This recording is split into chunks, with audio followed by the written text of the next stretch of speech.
C. Joseph Vijay எனும் நான்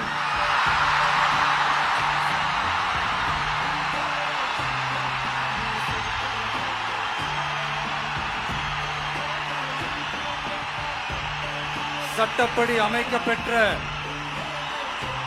இந்திய அரசியல் அமைப்பின்பால் உண்மையான நம்பிக்கையும் மாறா பற்றும் கொண்டிருப்பேன் என்றும்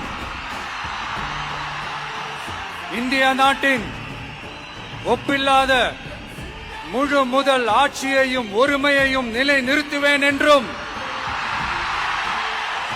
தமிழ்நாட்டு அரசின் முதலமைச்சராக உண்மையாகவும் உளச்சான்றின்படியும் என் கடமைகளை நிறைவேற்றுவேன் என்றும்